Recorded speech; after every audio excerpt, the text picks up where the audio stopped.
So Thermo video number 6 is about Hess's law, which is another way to calculate enthalpy. And one thing to point out here is that enthalpy is what we call a state function, meaning that no matter how you arrive at your ending location, it would have the same value. So wherever you start and wherever you end, the enthalpy change would be the same. I'm not sure if I'm saying that right. Starting and ending at a certain at those defined places of reactants and products, however you get those reactants to turn into those products would still have the same value for delta H. So hopefully that made at least a little bit of sense, meaning if we're turning A into B, it doesn't matter if I go A to C to B or A to C to D to E to B. As long as I'm ending at the same place and starting at the same place, the change is the same. So if you can find different ways, and that's what it means here, a combination of chemical equations that give you your overall equation, then the delta H's for each of those processes gives you the overall.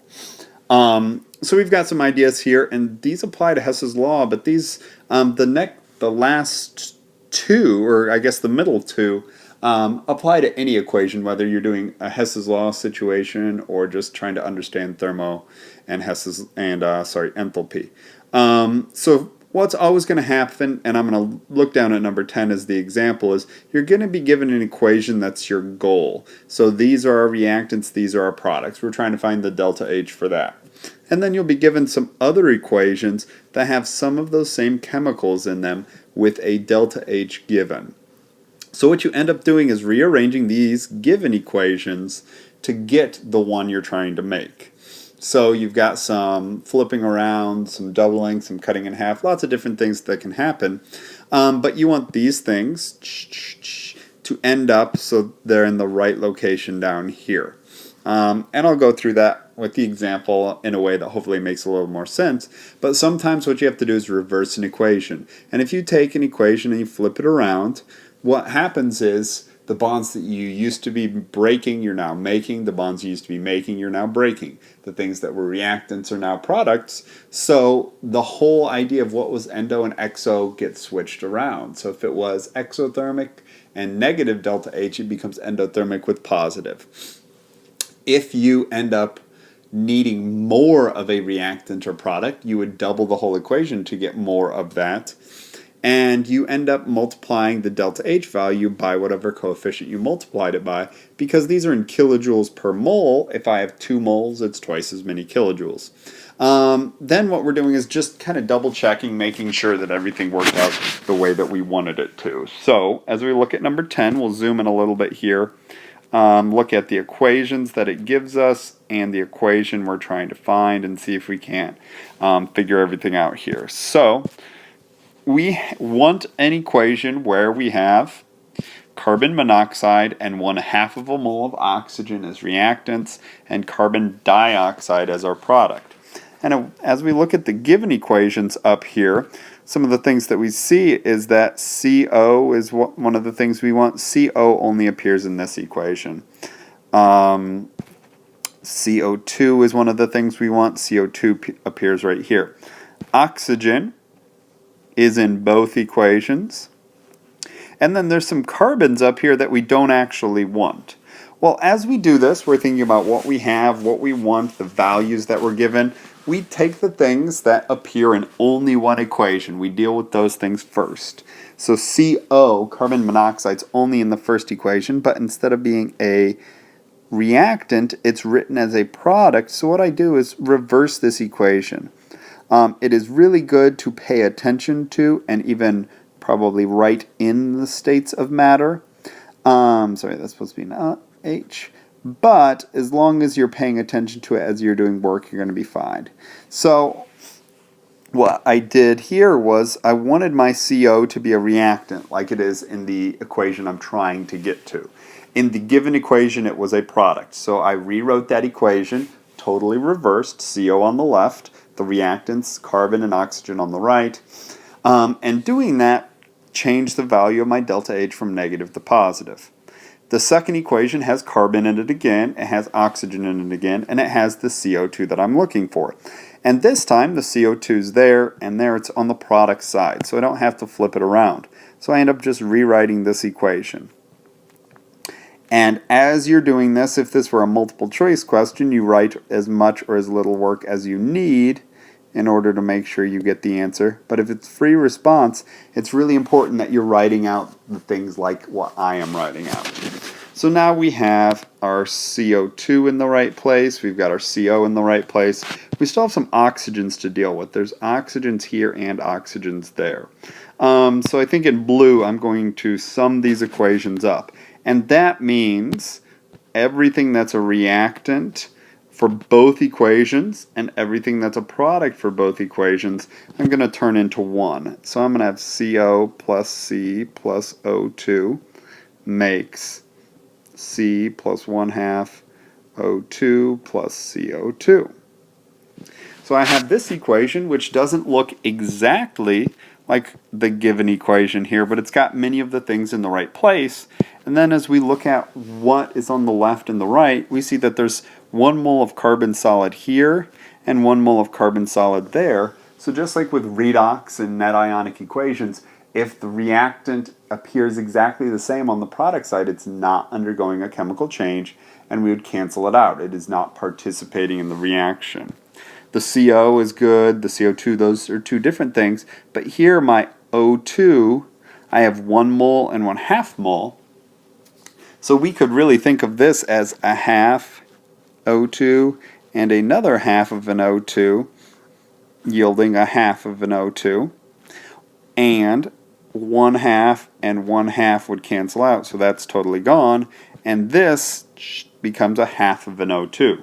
So I've got CO as a reactant, correct side of the equation, correct coefficient, half of a mole of oxygen right here, a CO2 right here.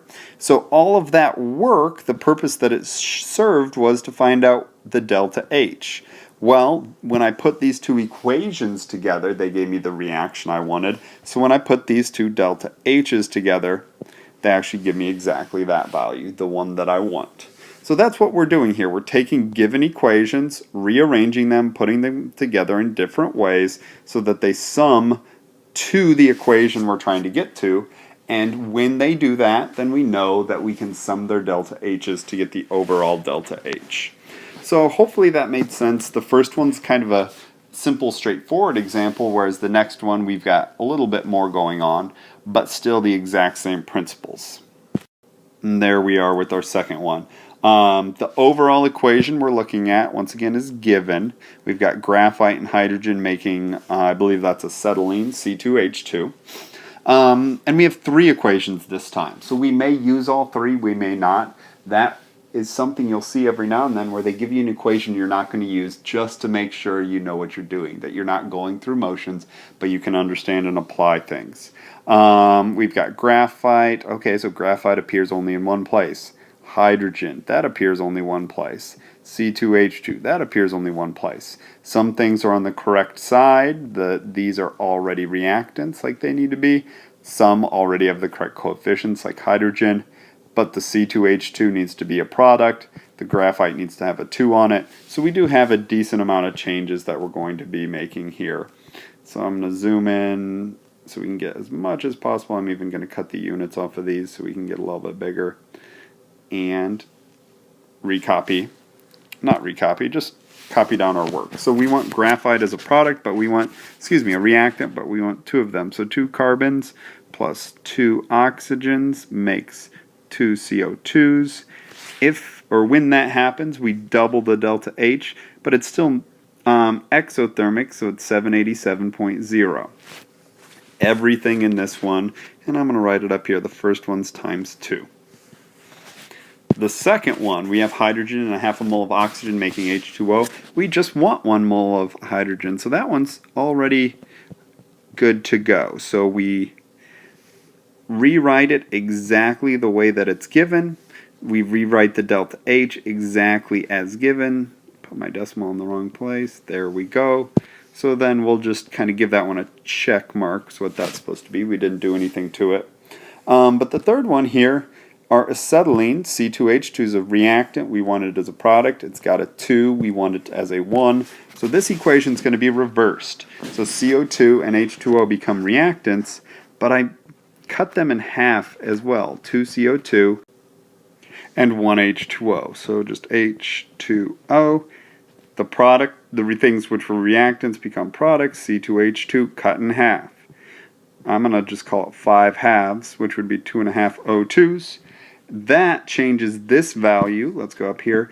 I reversed it, so it goes from negative to positive, from exo to endo. But I also cut it in half. So that divided by 2 is positive 1299.4. I know my handwriting is really sloppy on this. But now instead of rewriting the whole equation and copying and doing all that, I'm just going to kind of cancel things here. Okay, so the CO2 cancels the CO2, H2O with the H2O. The oxygen, there's 2.5 oxygens, and 5 halves is 2.5. So both of those cancel with that. That leaves me with 2 C's, an H, and a C2H2. This is kind of like me checking my work. Did I actually put the things in the right place with the right coefficients? And as I was doing that, did I do the right things to the delta H's? So I'm going to go back up. This one is, let's label that flip, and 1/2. That's supposed to be an and symbol. There we go. Not that that's any clearer, but the idea is just to remind myself what I did to each of these numbers. Doubled it, kept it, flipped it, and cut it in half. So then I take those 3 numbers, and when you combine them, we've got the negative almost 800, the negative almost 300, the positive 1300. That comes out, as that number right there. It is overall endothermic 226.6. If it were multiple choice, you'd probably just ballpark that number like I did, rounding things off. If it's free response, exact value, unit, sign, all those things really important. So that's Hess's law. It's kind of like a proof in geometry class. This is what we're trying to get to. Show me the steps that I can use to get there. But it's something you can't just do in your head if it's a free response. You have to write the equations out and show your path of logic. If it's multiple choice, it's really good to be writing things down and kind of helping keep track of things in that way. So the last one we'll get to in the next video, bond energies, is the last way to deal with enthalpy.